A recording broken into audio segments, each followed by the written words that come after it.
Assalamualaikum warahmatullahi wabarakatuh. Halo pemirsa Grup Litan Televisi dimanapun Anda berada. Semoga hari ini dalam keadaan sehat dan bahagia. Senang sekali saya Elfrina Rahma kembali hadir menjumpai Anda di program kesayangan ANTV ya, diskusi kebangsaan dan juga keagamaan. Saat ini saya sudah berada di Hotel Rise UMM, Hotel Kebanggaan dari Universitas Muhammadiyah Malang. Dan hari ini kita akan berbicara mengenai pangan fungsional, inovasi untuk kesehatan dan juga ketahanan pangan. Karena kita tahu Indonesia itu kan menyimpan banyak sekali keanekaragaman hayati, kemudian kekayaan alam, agromaritim yang luar biasa, dan juga hari ini kita dengar-dengar ada isu krisis pangan, kemudian banyak juga dibahas di berita-berita nasional kan, kemudian swasembada pangan, kedaulatan pangan, ketahanan pangan, food estate dan lain sebagainya. Hari ini kita bahas bersama dengan narasumber saya yang luar biasa. Yang pertama saya perkenalkan untuk Anda pemirsa, beliau adalah dosen Prodi Biologi UMM, ada Profesor Dr. Eli Purwanti MP. Kita sapa dahulu. Assalamualaikum warahmatullahi wabarakatuh. Prof Eli. Sehat Prof hari ini? Alhamdulillah sehat. Alhamdulillah, luar biasa. Di samping Prof Eli pemirsa, ada Dekan Fakultas Pertanian dan juga Peternakan UMM. Beliau adalah Profesor Dr. Insinyur Warkoyo MP IPM. Kita sapa sebagai Prof Yoyo. Kita sapa ya. Assalamualaikum warahmatullahi wabarakatuh Prof Yoyo. Waalaikumsalam warahmatullahi wabarakatuh. Sehat hari ini Prof, sehat-sehat ya, luar biasa. Dua narasumber saya luar biasa hari ini akan membahas mengenai ketahanan pangan. Pertama saya ingin ke Prof Eli dulu Prof, untuk menjelaskan kepada pemirsa ya, kita sama-sama satu definisi dulu. Ketahanan pangan itu sebenarnya apa sih Prof? Nih, terima kasih Mbak Elfrina Mbak saya. Elfrina. Ya. Nih, kita besok tanggal 16 Oktober itu hari peringati Hari Pangan Sedunia. Oke. Gitu, nih. Jadi ini nyambung banget bahwa menyambung besok Hari Pangan Sedunia ya, tanggal 16 Oktober. Nah, tentang ketahanan pangan mungkin kita khususkan untuk Indonesia dulu. Jadi, kemudian kalau kita kembali pada konsep ketahanan pangan yang dimaksud menurut WHO itu adalah ketersediaan kecukupan pangan yang aman, kemudian terakses dan juga bergizi. Itu pengertian secara umum tentang konsep ketahanan pangan. Jadi bahwa ketersediaannya itu cukup, aman, kemudian juga bergizi dan keberlanjutan sebenarnya itu. Nah kemudian untuk kalau kita kembali pada masalah-masalah ketahanan pangan untuk Indonesia sendiri, kita semua sudah tahu ya bahwa Indonesia itu terutama rakyat Indonesia itu masih tergantung hanya pada sumber pangan tertentu. Kita masih hanya tergantung pada beras, jagung, dan gandum. Ini mungkin juga dunia gitu ya, mungkin juga dunia. Sementara kemudian juga selain masalah produksi juga yang tidak kalah pentingnya adalah masalah dari kita tahu bahwa sekarang ini banyak perubahan iklim. Nah kalau kita hanya menggantungkan pada komoditas tertentu itu saja, dengan adanya perubahan iklim yang tidak menentu, kita mesti siap-siap harus istilahnya gagal panen. Kemudian juga masalah lain yang tidak kalah pentingnya adalah bahwa sekarang dipahami bersama lahan untuk pertanian itu kan makin menyempit. Nah, itu kan juga akan mengurangi tentang ketersediaan pangan. Kemudian untuk kalau kita lihat dari ekonomi ya, dari ekonomi produksi itu terutama yang dialami oleh petani itu antara masalah produksi itu banyak yang dipermasalahkan dari petani itu bahwa produksi dari petani itu dibeli murah, nah, terus kemudian itu akan merugikan petani, itu ya, masalah ekonomi gitu ya. Kemudian yang tidak kalah pentingnya juga tentang masalah akses. Kita sudah menjadi rahasia umum bahwa akses itu untuk wilayah-wilayah terpencil akan sangat sulit untuk mendapatkan akses kecukupan pangan, gitu ya. Dan yang terakhir yang tidak kalah pentingnya adalah adanya limbah pangan yang mungkin surplus di daerah tertentu, banyak limbah pangan yang tidak dimanfaatkan, sementara di sisi lain akan terjadi kekurangan pangan. Dan satu lagi yang tidak kalah pentingnya, dengan adanya akses itu tadi, maka kemudian daerah-daerah tertentu itu menjadi kekurangan, sementara yang di sisi lain surplus. Satu hal tadi kalau menurut konsep WHO harus bergizi. Nah itu yang tidak kalah pentingnya juga bahwa masyarakat, sebagian besar masyarakat Indonesia terutama yang daerah-daerah terpencil itu makan itu ya hanya sekedar pokoknya kenyang Ya. tanpa memperhitungkan tentang Protein. komposisi karbohidrat, Ya. protein dan mineralnya itu ya itu yang menyebabkan kemudian terjadinya Stunting. stunting itu karena kekurangan gizi. Prof. Eli, dengan banyaknya indikator tadi ya, disertifikasi makanan, kemudian lahan yang menyempit, cuaca ekstrim, harga yang kemudian anjlok, ada akses, ada limbah juga. Apakah hal ini artinya mempengaruhi indeks Indonesia dalam ketahanan pangan? Kalau saya baca, Prof, di GFSI 2022 ini kita di peringkat 63, Prof, dari 113 negara. Dan jauh di bawah Malaysia dan Singapura. Ya. Kita tahu Singapura kan nggak ada lahannya, Prof. Kok Ya. bisa sih kita kalah, Prof? Kenapa itu, Prof, kira-kira? Begini tentang terutama karena memang tapi kan di sana kan juga rakyat Indonesia dengan rakyat Singapura itu kan Ya jauh ya kalau iya, hitungannya ya, jauh. kemudian juga Jumlahnya kalaupun mereka tidak punya lahan tetapi kan bisa membeli, Oke. mereka bisa membeli Impor ya? ya impor, jadi bahwa tidak harus menanam, tetapi kalau untuk wilayah negara-negara kaya selain kebutuhan jumlah rakyatnya sedikit, tetapi kan mereka mampu membeli terutama adalah pangan-pangan yang bergizi, sumber pangan yang bergizi. Kalau Indonesia kan tidak, kasusnya kan tidak begitu di Indonesia. Nah kemudian untuk kasus di Indonesia kalau boleh sebenarnya ada solusi yang ini yang menjadi concern kami bahwa sebenarnya kejadian ini bisa terjadi. Kita lihat sekarang aja, kalau lihat berita-berita di televisi itu kan kita tuh swasembada pangan. Ya. Tetapi kan swasembada pangan itu kan beras. Beras aja. Ya, beras aja. Nah, coba umpamanya kita tetap swasembada beras. Tetapi kita kan kemudian di sisi lain kita mengabaikan sumber pangan lain. Padahal kalau kita tetap berpatokan pada beras saja, kita juga harus memikirkan bahwa suatu saat mungkin ada perubahan iklim yang akan kemudian gagal panen dan lain itu kan kita harus memikirkan harus ada alternatif lain, sehingga solusinya kalau menurut pemikiran kami ini bahwa ini bagian kami para akademisi itu adalah bagaimana mencari solusi dengan mengeksplor atau melakukan aktivitas bioprospeksi. Bioprospeksi itu untuk diversifikasi pangan. Oke. Kalau kemudian kita tidak bisa membandingkan dengan negara tetangga kita ya, karena kita sebenarnya lebih kaya ya, Prof ya. Agromaritimnya luar biasa begitu ya. Kemudian negara kembang hayati luar biasa, masyarakatnya juga banyak, artinya SDM-nya juga mumpuni, harusnya ada potensi di situ. Kembali lagi tadi, solusinya adalah diversifikasi begitu ya. Diversifikasi pangan begitu. Tidak hanya kemudian beras, jagung aja, itu aja, tapi juga mengeksplor keanekaragaman hayati yang lain. Saya ingin ke Prof Yoyo. Di depan kita sama-sama ya pemirsa, kita bisa lihat banyak sekali hasil pangan yang beraneka ragam, Prof. Kita harus mengeksplor, contohnya ini yang harus kita pangan sehari-hari, Prof, atau gimana? Ya ini makasih Mbak. Ya, siap. Elfrina. Ya. Oke, terima kasih atas saya sangat senang sebenarnya diundang ke sini cara untuk membicarakan masalah yang saya kira menarik ini ya, buat tadi disampaikan oleh Prof Eli terkait dengan ketahanan pangan. Artinya dengan produk-produk ini sebetulnya kan kita tidak kalah dengan dunia atau negara lain, karena tadi keberagaman sumber daya alam yang ada di Indonesia itu kan sangat-sangat banyak, dan tentunya potensinya juga sangat besar.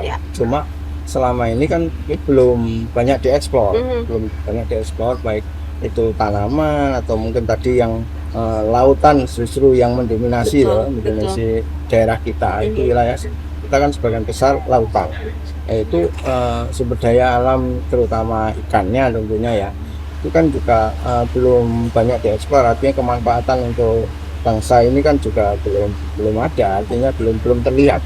Nah ini kan tentunya perlu dari segi mungkin ya ranahnya mungkin ranah kebijakan pemerintah ya kalau terkait dengan itu tadi. Nah, dengan yang bahan-bahan tanaman tentunya juga sama. Ini kan kita itu kalau tadi Prof Eli menyampaikan, kita itu kan harus memenuhi tadi aspek visi, ketersediaan dan lain sebagainya itu ya. Cuma kalau sebetulnya makan itu tidak hanya itu, tidak hanya kalau makan biasa kan yang penting tadi ya ketercukupan gizi, nilai gizi dasarnya yaitu protein, lemak, kemudian karbohidrat, kemudian vitamin, mineral, itu yang dasar.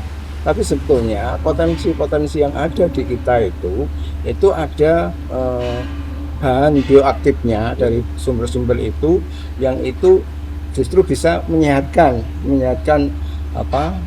manusia. Ya. Artinya kita mengkonsumsi sesuatu itu kan harapannya tidak hanya kenyang saja, tapi ya harapannya bisa sehat. Kalau ya bisa daya tahan tubuhnya bisa meningkat dan lain sebagainya. Itu ada bahan-bahan bioaktif seperti mungkin antioksidan, kemudian serat pangan, kemudian flavonoid dan lain sebagainya. Itu adalah bahan-bahan aktif yang ada di antaranya yang ada di tanaman kita atau di bahan-bahan di sekitar kita yang itu belum dieksplor secara maksimal di kita. Nah, tentunya ke depan ya tapi seperti sama Pak Eli juga ada wilayah-wilayah yang di situ sebetulnya punya potensi di tanaman-tanaman tertentu. Sementara padi mungkin jelas enggak, wilayahnya kering ya. Kan susah untuk ditanami padi, kan perlu air yang banyak. Itu enggak mungkin. Nah, makanya di sana sebetulnya ya tanaman yang bisa ditanam di situlah yang dimaksimalkan sehingga nanti bisa silang ya, bisa silang. Yang sana nggak ada padi, itu nanti akan didatangkan padi dari tempat lain. Sana mungkin banyak koro, yang koro ini nanti disubstitusikan ke yang wilayah padi sehingga saling mengisi sehingga sebetulnya kita itu harusnya kalau itu dikelola dengan baik ya, tentunya untuk masalah stunting dan lain sebagainya itu harusnya ya sudah fix gitu ya. Prof, kalau kita ngomongin Malang Raya, apa kemudian tanaman atau sumber hayati yang menjadi potensi luar biasa yang kemudian pemerintah bisa lirik lah setidaknya, oh ini yang harus kita maksimalkan. Kita ngomongin Malang Raya apa batu Prof? Ya, sekarang kalau kita lihat Malang Raya ya, terutama batu, tentunya di sini batu itu kan sudah kehilangan ini ya. Roh apelnya yang menjadi masalah juga sehingga sampai sini sekarang kondisi sekarang kan harga apel cukup tinggi loh karena betul. Memang langka betul. Langka, orang sudah beralih ke jeruk ya katanya ke jeruk, dan jeruk pun kan menjadi masalah juga kalau saat ini karena ya tidak dikelola dengan baik manajemennya ya. Artinya kalau tahu-tahu panen raya semua panen jeruk ya harganya jadi murah juga sehingga petani juga merasa dikorbankan juga. Nah ini tentunya memang harus ada diatur ya kebijakan dari pemerintah itu ya, kalau bisa ya tidak nanam jeruk semua dan lain sebagainya. Itu artinya kalau semua nanam itu ya semua seperti ini ya kasus orang nanam cabai itu loh. Semua berbondong-bondong nanam cabai. Karena tahu harganya mahal, Bro. Ya, tapi begitu panen kan murah. Ya. Belum kalau nanti kena serangan kan ya rusak semua ini ya. Artinya tatanan ini yang belum kita edukasi ya di masyarakat itu ya harusnya tidak begitu. Artinya ini tidak hanya masyarakat ansih yang bergerak ya. Karena tadi pengetahuan masyarakat kan masih masih minim sehingga ya ikut-ikutan seringkali begitu. Betul.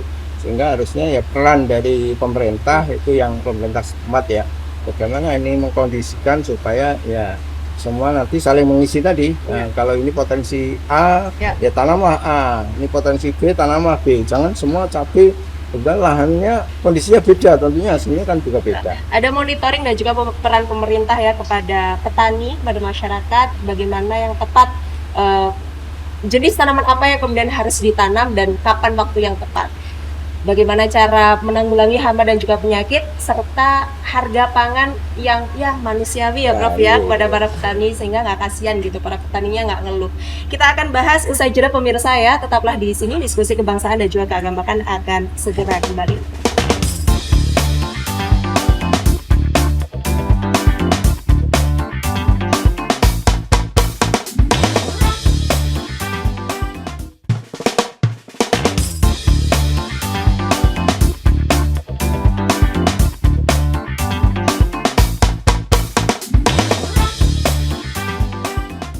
Terima kasih pemirsa, Anda masih bersama kami di diskusi kebangsaan dan juga keagamaan. Kita masih membahas mengenai pangan fungsional, inovasi untuk kesehatan dan juga ketahanan pangan. Kita lanjutkan ya perbincangan kita. Saya ingin ke Prof. Eli, Prof. Apa inovasi dari pemerintah yang harus dijalankan, utamanya di Pemda ya Prof ya?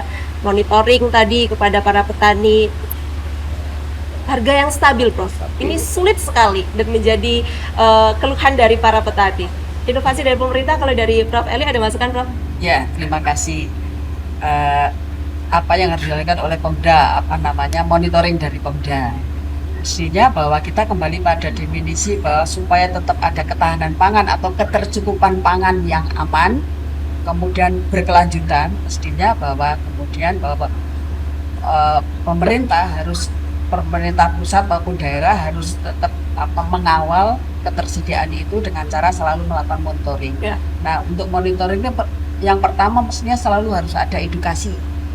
Edukasi bahwa kalau musimnya begini, maka kemudian petani harus bagaimana, atau produsen gitu ya, kita angkat produsen aja kan, itu harus bagaimana.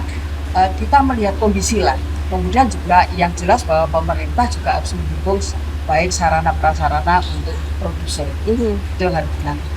Kemudian juga menanamlah bahwa jangan hanya menanam satu komoditi. Kalau di daerah di wilayah tersebut itu bahwa ada beberapa komoditi bisa hidup, maka ya tanamlah sesuai dengan keanekaragaman di wilayah itu yang bisa hidup di wilayah itu. Kemudian yang tidak kalah pentingnya adalah bahwa selalu mengawal petani supaya tadi yang Prof. Yayat sudah menginformasikan kalau nanam musim jeruk semuanya musim jeruk, mana menanam jeruk, musim lombok semuanya menanam lombok. Oke. Jadi seperti itu ya Prof ya. Cuaca ekstrim juga mempengaruhi Prof. Kalau di Batu kan banyak dibongkar karena apel banyak dibongkar karena harga obatnya mahal satu. Kemudian itu nggak nutup ya Prof ya dengan modal, dan juga cuaca ekstrim juga kurang dingin sehingga banyak petani yang kemudian membongkarnya, diganti jeruk.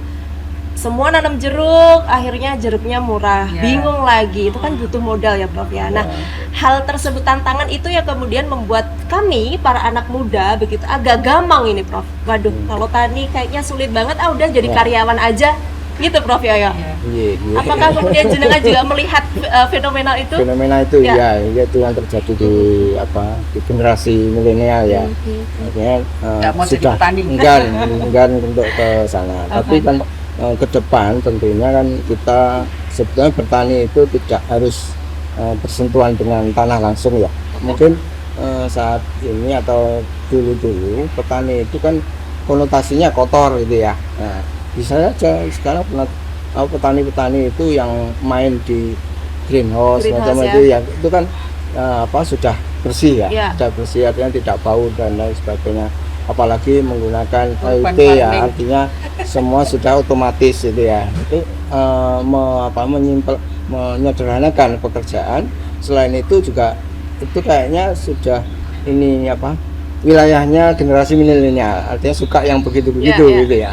Nah, ini yang tentunya ke depan itu sebenarnya masih potensi untuk artinya tidak harus ke sawah ya. Ke sawah pun juga sekarang kalau di luar negeri sih mungkin ini ya, karena wilayah pertanian itu luas sehingga bisa menggunakan mesin-mesin yang itu ya pakai drone dan lain sebagainya ya. Sementara di kita itu wilayahnya kan letaknya kecil-kecil. Bisa aja sebetulnya kalau itu model model kelompok sehingga dikelolanya bareng-bareng, menggunakan nyewa mesin bareng-bareng sehingga kan tidak mahal. Tapi kalau beli mesin sendiri tentunya mahal. Itu harusnya mungkin pemerintah mengkondisikan semacam itu, artinya ini ada mesin tapi ini dipakai berapa kelompok gitu ya, kelompok tani ya, kelompok tani sehingga itu bisa efisien. Sehingga tadi generasi milenial itu kalau suruh nyopir traktor kan ya kan seneng toh, suruh mainkan drone kan juga seneng, operator drone kan juga saya kira nggak jadi yang kotor-kotor lagi gitu. Tapi pakai greenhouse itu tadi ya? Oh gitu, kalau yang greenhouse yang tadi ya memang untuk tanaman-tanaman tertentu, tapi di sana padi pun juga bisa ya. Padi pun juga bisa, artinya dia pakai polybag tentunya ya, pakai polybag. Tidak tidak langsung itu digali, tidak ya. Artinya ada tanah, ada medianya, kemudian ya bisa aja padi itu di situ ya. Cuma nantinya akan mahal ya. Tentunya kita greenhouse itu kan juga milih tanaman, tidak sembarang tanaman. Kita bisa usahakan di situ ya. Kalau bisa tanaman-tanaman yang nilai jualnya tinggi, nilai ekonominya tinggi, artinya bisa mengcover biaya untuk investasi dari greenhouse-nya sendiri. Mungkin itu. Jadi itu tadi ya solusi ya, mungkin bisa dipikirkan kembali oleh para anak muda untuk kembali lagi bertani ya, regenerasi petani, Prof. Eli. Kalau Prof. Eli melihatnya, Prof, apa sih Prof hambatan anak muda sehingga nggak mau bertani itu? Apakah karena ya kembali lagi karena harganya itu kan nggak bisa diprediksi ya, Prof ya. Hari ini harganya 18.000, besok bisa 700 perak, Prof, per kilo. Gimana tuh, Prof? Sebelum itu saya jadi ingat yang tentang masalah negara-negara maju seperti Singapura tadi. Ya. Meskipun negaranya tidak punya lahan, tetapi mereka malah justru sudah mengembangkan urban farming, jadi itu pertanian secara modern. Sudah pertanian secara modern itu biasanya karena semuanya dikontrol, sehingga kemudian produksinya malah bisa tinggi, dan kemudian yang memanfaatkan kan lebih sedikit. Nah, jadi sehingga kemudian malah justru bisa terjadi surplus gitu. Nah, kalau kasus kemudian saya nyambung ke pertanyaan Mbak Ervina tadi itu, kalau untuk kenapa generasi milenial atau malah justru generasi Gen Z ya setelah milenial itu tidak masalah itu kan sebenarnya pertama passion sebenarnya ya, minat ya. Ya, passion. Kemudian yang tidak kalah pentingnya sekarang itu kalau saya lihat, mohon maaf, generasi yang itu kan generasi milenial maupun generasi Gen Z itu kan pengennya instan. Ya, betul. Jadi yang serba yang yang cepat, strawberry. Ya, jadi kalau mereka jadi pengen petani tapi yang cepat aja, yang cepat instan ya. Yang paling cocok ya itu tadi, kalau mereka menerapkan urban farming itu mungkin bisa dicoba kan, urban farming. Kalau mereka masih tetap dengan pakai pola-pola lama, menerap pola-pola lama ya itu sangat tidak menarik gitu ya. Saran saya kalau anak muda pengen jadi petani ya, dengan menerapkan urban farming. Solusinya itu. Ya. Menanam sendiri di lahan sendiri di pot depan rumah ya. Sebenarnya sudah diterapkan di pemerintah Kota Batu. Para ASN dianjurkan dan diwajibkan untuk menanam ya setidaknya cabai di rumah, di depan rumah. Nggak punya lahan ya beli pot gitu, Prof. Bagaimana kemudian masyarakat Indonesia, para ibu rumah tangga, kemudian anak-anaknya juga di dalam keluarga itu bisa kemudian memiliki kesadaran penuh menanam cabai, nanam sawi, nanam sayuran. Itu kan juga mereka memiliki akses yang penuh terhadap bahan pangan yang bergizi, Prof. Itu salah satu jalan untuk tetap mempertahankan ketahanan pangan itu tadi, ketahanan pangan tingkat keluarga gitu. Betul. Karena kalau kita kembali pada definisi atau pengertian dari ketahanan pangan WHO itu kan ketersediaan atau ketercukupan pangan, kemudian aksesibilitas, aman dan bergizi. Salah satu ketahanan pangan itu kan bisa dimulai dari tingkat lingkup paling kecil, yaitu keluarga, kemudian masyarakat, kemudian pemerintah. Nah, untuk ketahanan pangan tingkat untuk kecukupan keluarga ya dimulai dari itu tadi, dengan memanfaatkan di pekarangan rumah. Nah, sekarang kemudian begini, sekarang rumah kan rumah itu kan perumahan nggak punya lahan. Tadi ada banyak cara, dengan pot, dengan hidroponik, banyak cara sebenarnya. Banyak cara ya, tinggal niatnya aja. Tinggal niatnya diri kita bagaimana mengupayakan ketahanan pangan itu setidaknya di lingkup keluarga dulu. Usai jeda kami akan segera kembali ya, tetaplah di sini di diskusi kebangsaan dan juga keagamaan.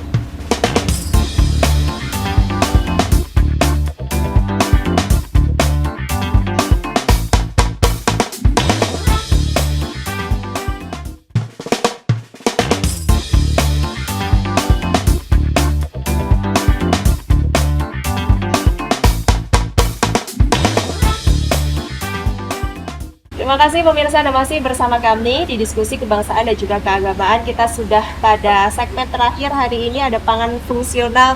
Prof Yoyo, Prof, gimana sih Prof biar masyarakat Indonesia, saya ya juga memiliki pilihan lain selain beras gitu, Prof? dalam Iya. kehidupan sehari-hari. Karena kalau kita masak ya udah kembali ke beras lagi. Kalau makan ubi sama sayur gitu kok kayak aneh ya Prof ya? Apa Iya, karena iya. belum terbiasa atau seperti apa ya Prof? Ya, oke, makasih. Nah, memang selama ini kan apa ya, karena budaya ya, karena budaya sehingga orang mengkonsumsi ya kalau kenyangnya ya beras itu ya, Iya. beras. Sementara kalau jagung mungkin masih juga kurang anu ya, Camilan hanya- aja atau dadar jagung jadi ya, atau jadi lauk. orang nasi jagung itu kan ya apa kadang-kadang aja Iya, pingin nasi empok jagung ya. gitu ya, empok gitu misalnya dan lain sebagainya. Nah, di sini memang perlu terobosan-terobosan, artinya bagaimana masyarakat ini nantinya bisa menerima itu. Di kita di jurusan teknologi pangan itu kan juga dikembangkan beras analog.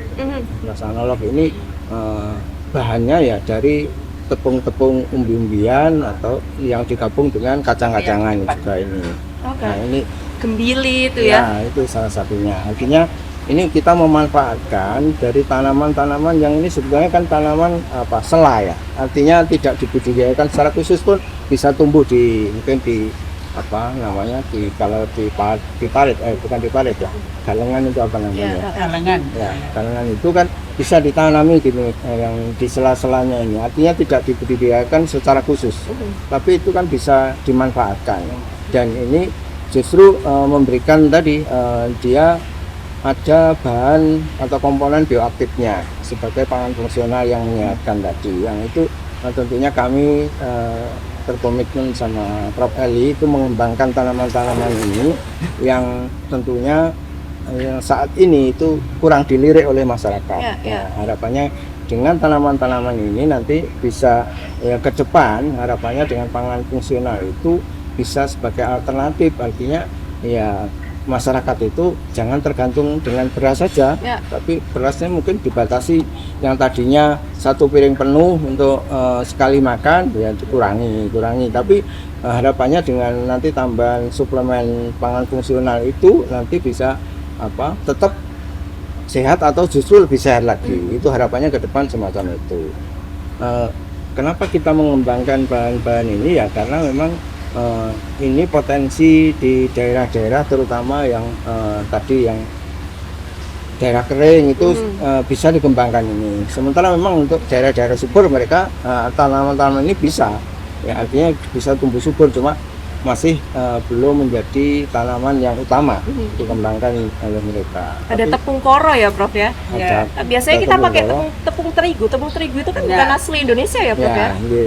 Gandum itu. Nah itu salah satunya kan kita juga mengurangi itu ya, Ya, mengurangi ya. impor, mengurangi impor. Artinya ketergantungan impor itu harapannya dengan produk-produk ini, harapannya memang produk-produk seperti yang kubis ini, ini tidak menggunakan tepung koro sama sekali, tepung apa Gandum, terigu. tidak. Terigu ya. Nah, Terigu, tapi oke. ini hanya khusus dengan tepung koro sama tepung ubi jalar.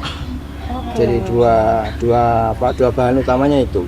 Sementara yang kalau biasanya kan ya kita banyak dengan terigu ya. Terigu betul. Nah, apalagi masyarakat kita atau beberapa orang itu ada yang apa namanya intoleran terhadap gluten yang gluten. dari komponen terigu itu.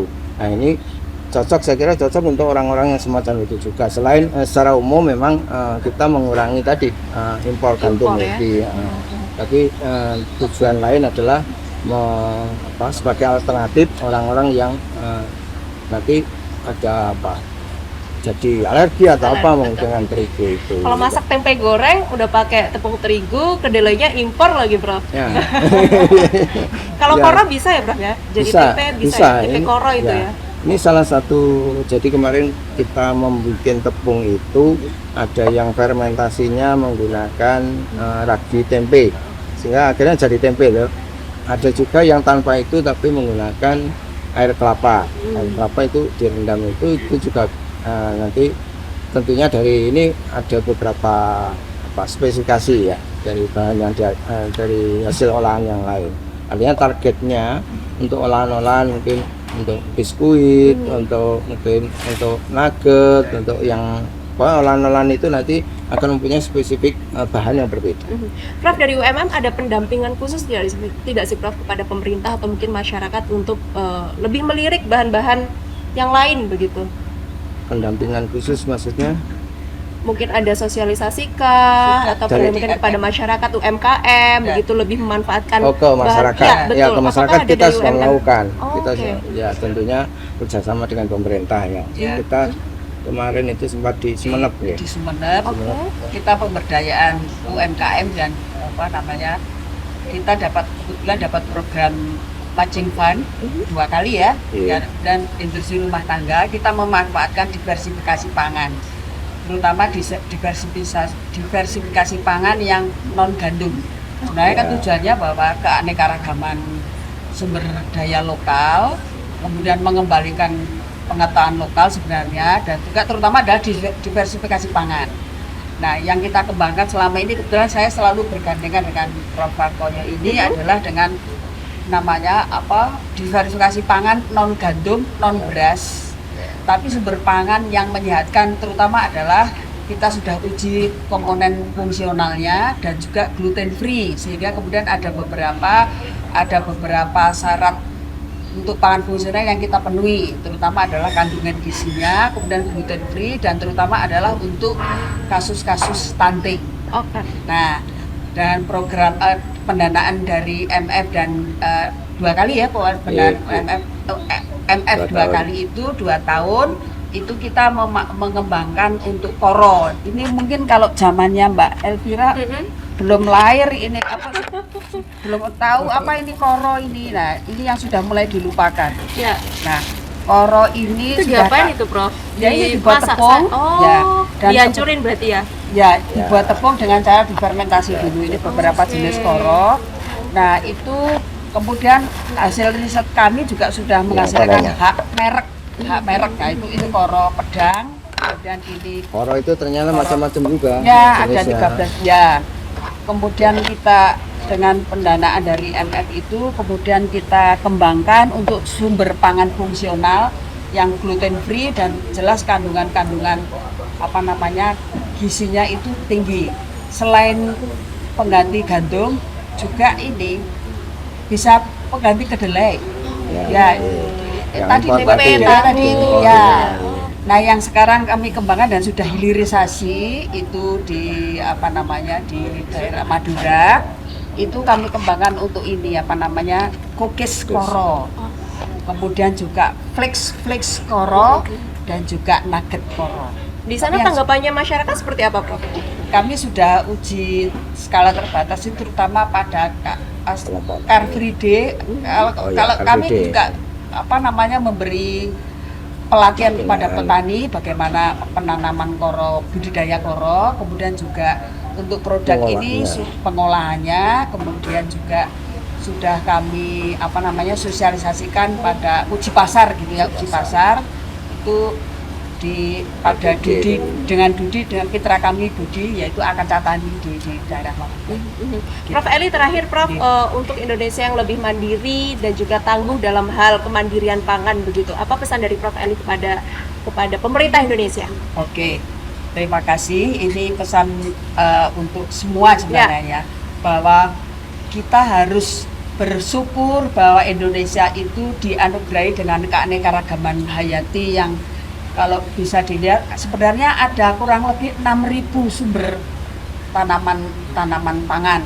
Tapi ternyata baru 12 jenis saja yang dijadikan sumber pangan. Ya. Dan terutama hampir 50% itu beras, jagung, dan gandum.